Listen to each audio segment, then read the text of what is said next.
आशा करता हूँ आप बहुत अच्छे होंगे। आज है प्यारे दोस्तों 24 फरवरी और 24 फरवरी के नेशनल और इंटरनेशनल करंट अफेयर आपको इस वीडियो में पढ़ाने वाला हूँ। सो आइए सेशन की करते हैं शुरुआत बिना वक्त गवाए। आप इस क्लास का पीडीएफ लेना चाहते हैं तो टेलीग्राम चैनल को जरूर ज्वाइन कर लेना, स्टार IQ एजुकेशन, और स्टार IQ एजुकेशन इंस्टाग्राम पे भी पेज है, आप इसको भी फॉलो ज़रूर करना। प्यारे दोस्तों, आज का जो पहला करंट अफेयर है कि हाल ही में केंद्रीय मंत्री पीयूष गोयल ने भारत चावल ब्रांड की बिक्री की शुरुआत की है। इसका अधिकतम खुदरा मूल्य यानी कि MRP जिसको बोलते हो आप, मैक्सिमम रिटेल प्राइस, वो क्या होने वाला है? तो इसका जो मैक्सिमम रिटेल प्राइस है ना, वो होने वाला है 29 रुपये पर केजी। 29 रुपये पर केजी होगा तो आप कहोगे सर ये कितने किलो के पैकेट्स आने वाले हैं? ये भी एक चीज़ मायने रखती है, क्योंकि गांव के अंदर पैकेट का जो साइज़ है ना, वो मार्केटिंग में एक अपने आप में बहुत बड़ा इंपॉर्टेंट रोल अदा करता है। तो 5 किलो का एक पैकेट आएगा इसमें और एक 10 किलो का पैकेट आएगा, जो एज़ यूजुअल बाकी में अभी देखने को मिलता भी है। ठीक है। अच्छा, इसके अलावा पहले चरण में इसमें ना 5 लाख टन चावल बिकने वाला है। पहले चरण में कितना चावल बिकने वाला है इसके अंदर? 5 लाख टन। 5 लाख टन पहले चरण में इसमें चावल बिकेगा, ऐसा माना गया है। FCI ने ऐसा माना है ये। ठीक है। अच्छा, इसके लिए जो है ना ये बेसिकली इसमें सहयोग कौन कर रहा है? इसमें एक तो ना सेंट्रल का कहाँ से इतना अन्न आएगा आप सोचोगे, एक तो केंद्र का खुद का ही भंडार बहुत ज़्यादा है, एक इसमें ना NCCF जिसको कहते हैं नेशनल कोऑपरेटिव कंज्यूमर फेडरेशन के नाम से जानते हैं, इनसे जो बेसिकली जो है ना वो खरीदा जा सकेगा। अच्छा, एक थोड़े समय पहले आपको याद हो तो भारत आटा भी लॉन्च किया गया था। भारत आटा, ये भारत आटा जो है ना, इसका प्राइस क्या था? इसका प्राइस है 27 रुपये पर किलो। आपको मैं वैसे बता देता हूँ, ये बाकी ब्रांड से कम है प्राइस। ठीक है ना, बाकी ब्रांड से काफ़ी कम है ये वाला प्राइस। और एक थोड़े समय पहले अभी भारत दाल भी लॉन्च की गई है, भारत दाल। अब भारत दाल जो है ना, ये इसका भाव है 60 रुपये पर केजी के हिसाब से। ठीक है। और जो FCI है ना, ये मिनिस्ट्री ऑफ कंज्यूमर अफेयर और फूड एंड पब्लिक डिस्ट्रीब्यूशन के अधीन आता है, तो ये भी याद कर लेना आप लोग। आगे बढ़ते हैं तो हाल ही में निम्नलिखित में से किसे उत्तरी आयरलैंड यानी कि नॉर्दर्न आयरलैंड का फर्स्ट मिनिस्टर नियुक्त किया गया है? नॉर्दर्न आयरलैंड का पहला मिनिस्टर अभी हाल ही में नियुक्त किया गया है। नाम है इनका क्या? माइकल ओ'नील। ठीक है ना, यानी कि ऑप्शन नंबर इस सवाल का ठीक रहेगा C वाला। और एक बात और याद रखना कि उत्तरी आयरलैंड जो है ना, इसकी राजधानी क्या है? इसकी राजधानी है बेलफास्ट। ठीक है ना, बेलफास्ट इसकी राजधानी है। और एक बात और याद रखना आप लोग, बेलफास्ट एग्रीमेंट कब हुआ था? तो ये एग्रीमेंट हुआ था 10 अप्रैल को। 10 अप्रैल 1998 को जो है ना, ये एग्रीमेंट हुआ था आपका पहली बार। और 10 अप्रैल को हर साल एक डे भी सेलिब्रेट करते हैं हम लोग, कौन सा? Good Friday. ठीक है ना, मतलब उस दिन गुड फ्राइडे था। हम सेलिब्रेट तो वगैरह हर साल नहीं करते, फ्राइडे को ही आता है। फ्राइडे अलग अलग हो सकता है ये। ठीक है ना, गुड फ्राइडे एग्रीमेंट के नाम से भी जानते हैं इसको। ठीक है। और यहाँ पे PM की जगह पहले मिनिस्टर जो है ना, उन्होंने जगह ली थी वैसे उस टाइम पे। नेक्स्ट आपका, अच्छा एक बात और बताऊँ आपको मैं, आयरलैंड जो है ना, आयरलैंड की एक बात इंपॉर्टेंट है कि पूरा आयरलैंड है, Republic of Ireland, southern Ireland, ये दो हिस्सों में है। मतलब ये EU का हिस्सा है, ये यूरोपियन यूनियन के हिस्से में आता है ये। नॉर्दर्न आयरलैंड एक्चुअली किसका हिस्सा है? नॉर्दर्न आयरलैंड वर्तमान में ब्रिटेन का हिस्सा है ये। आपको पता होगा ना, UK में क्या आता है? UK में 4 आते हैं। कौन कौन से आते हैं? एक तो UK में आता है इंग्लैंड आता है। ठीक है ना, एक तो UK में इंग्लैंड आता है। एक इसके अलावा UK में आता है स्कॉटलैंड आता है। ठीक है ना, UK में स्कॉटलैंड भी आता है। एक आता है इंग्लैंड, स्कॉटलैंड के अलावा आता है वेल्स। ठीक है ना, वेल्स सबसे छोटा वेल्स ही है। और एक आता है ये नॉर्दर्न आयरलैंड आता है। तो ये ब्रिटेन का हिस्सा है, ध्यान रखिएगा आप लोग ये। ठीक है, कई बार इसमें कंफ्यूजन हो जाता है, ब्रिटेन का हिस्सा है ये वाला।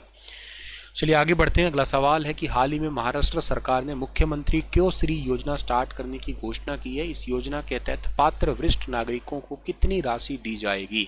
तो वरिष्ठ नागरिकों को इसके लिए जो है ना कितने रुपए राशि दी जाएगी? 3,000 रुपये हर महीने राशि दी जाएगी। 65 साल से अधिक व्यक्ति जो शारीरिक और मानसिक रूप से जो भी दिव्यांग है ना, उनको 3,000 रुपये की ये राशि दी जाएगी, ध्यान रखना आप लोग।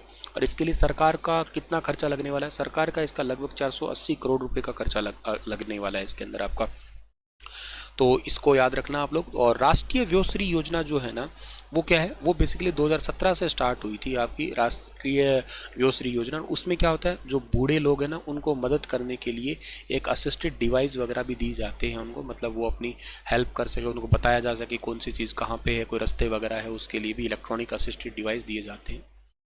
हाल ही में केंद्रीय मंत्री धर्मेंद्र प्रधान ने educational consultant India limited EDCIL Vidyanjali छात्रवृत्ति कार्यक्रम लॉन्च किया है। यह निम्नलिखित में से किस संस्थान के छात्रों को वित्तीय सहायता प्रदान करेगा? तो ये कौन से इंस्टीट्यूट को जो है ना, जो फाइनेंशियल हेल्प करेगा?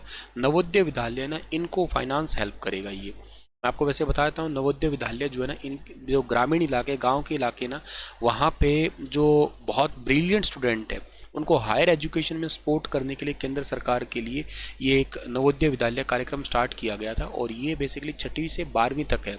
गांव में अक्सर क्या होता है कि बच्चे का एजुकेशन लेवल थोड़ा सा कम होता है। उसकी वजह होती है कि उनको ऐसा माहौल नहीं मिल पा रहा होता है, ना ही उतने अच्छे लेवल के उनको स्कूल के अंदर चीज़ें मिल पाती है, ना ही स्कूल का बहुत अच्छा इंफ्रास्ट्रक्चर होता है।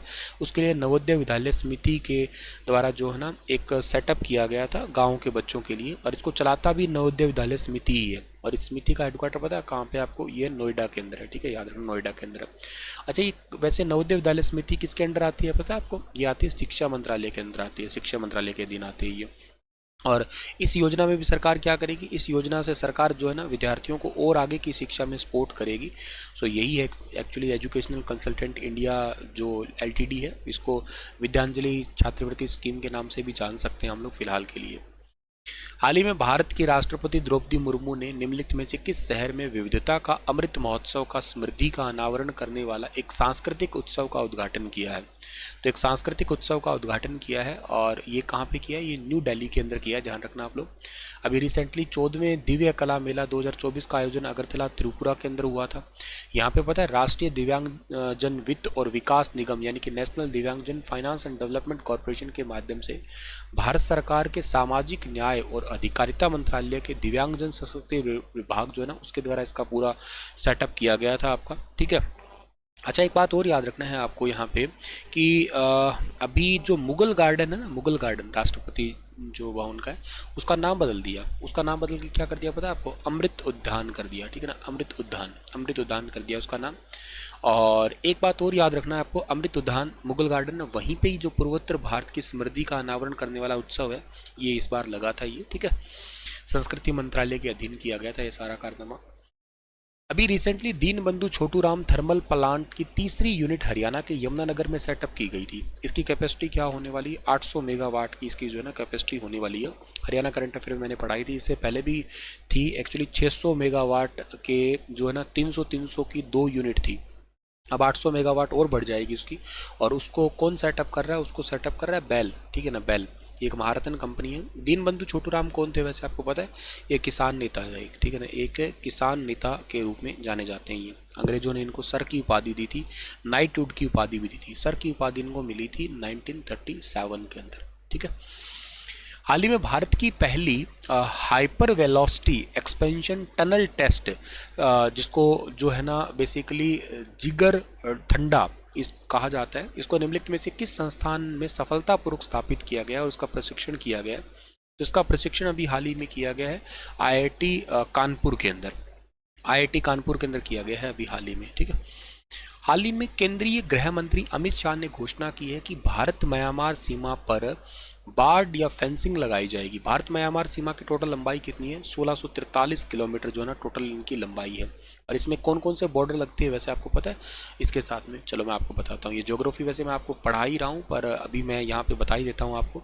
नागालैंड, ठीक है ना, एक तो नागालैंड लगता है। नागालैंड की सीमा लगती है लगभग 215 किलोमीटर। एक इसके साथ में टच होता है मणिपुर। ठीक है ना, मणिपुर टच होता है। मणिपुर की बाउंड्री लगभग 390 किलोमीटर है। एक टच होता है मिजोरम। मिजोरम बहुत ज़्यादा है, 510 किलोमीटर है। ठीक है। इससे भी ज़्यादा अरुणाचल प्रदेश है। अरुणाचल प्रदेश 520 किलोमीटर है। ठीक है ना, ये टच होते हैं आपके। और यहाँ पे पता है आपको मतलब सिक्योरिटी के रूप में कौन है? सिक्योरिटी के रूप में यहाँ पे जो है ना वो असम राइफल्स वाले हैं। ठीक है ना, असम राइफल्स वाले सिक्योरिटी के रूप में यहाँ पे रहते हैं। असम राइफल्स का हेडक्वार्टर वैसे मेघालय में है, शिलोंग में है, मेघालय कैपिटल में है। ठीक है। अगला सवाल है, हाल ही के अंदर अभी रिसेंटली जो है ना ओल्जा हेस बैक्टन्स को निम्नलिखित में से किस देश का नया प्रधानमंत्री बनाया गया? ये कजाकिस्तान के नए PM बने हैं, कजाकिस्तान के।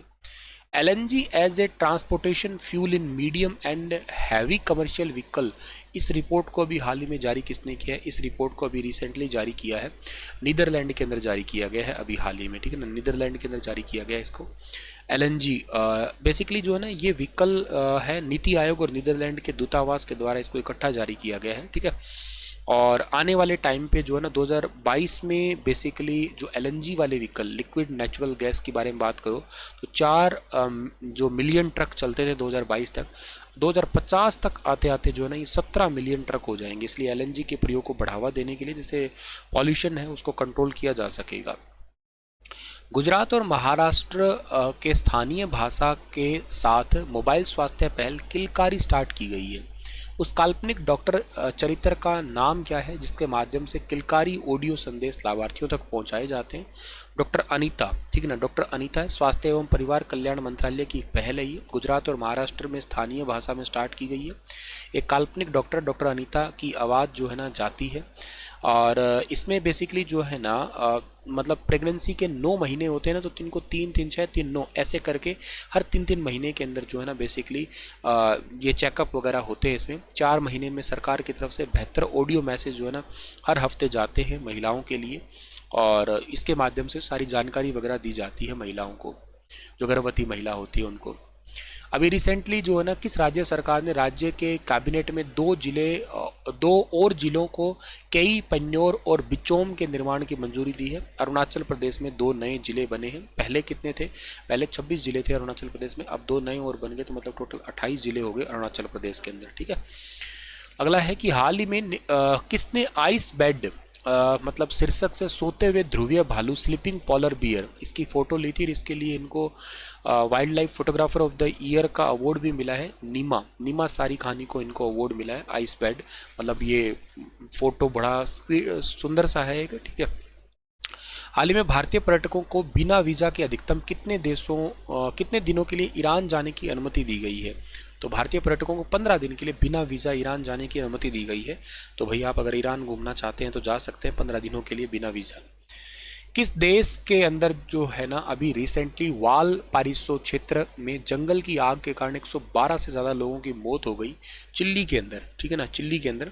टॉप 10 देशों के लिस्ट में जो ग्रीन बिल्डिंग काउंसिल है उसमें चीन और कनाडा तीसरे पे भारत आता है, और ये तो याद रखना है आप लोगों को, ठीक है। और वैसे चलो खैर वो तो ठीक है, पर चिल्ली के प्रशांत महासागर से लगता हुआ है, इसमें जंगल में आग लगी थी, तो बहुत भयंकर मतलब काम हुआ, समझ सकते हो। अल नीनो के कारण जो ना तापमान बढ़ जाता है तो करके ही जंगलों में आग लगती है, ठीक है। 2023 में LEED leadership in energy and environment design, इसमें टॉप 10 देशों के लिस्ट में भारत का स्थान तीसरा आता है, ठीक है। और इसके अलावा जो ना हाल ही में सौराष्ट्र क्रिकेट एसोसिएशन ने राजकोट के खंडेरी में स्टेडियम का नाम बदल के क्या रख दिया है?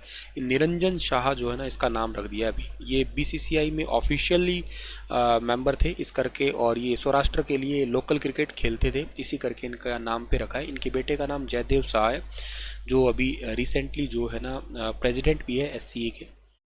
हेल्दी इंडियन प्रोजेक्ट के वैक्सीन सेफ्टी नेट के सदस्य के रूप में किसे शामिल किया गया है? ये विश्व स्वास्थ्य संगठन WHO को शामिल किया गया है अभी हाल ही में, ठीक है। चलिए थैंक यू सो मच, आज का सेशन इतना ही था, मिलता हूँ अगली क्लास में।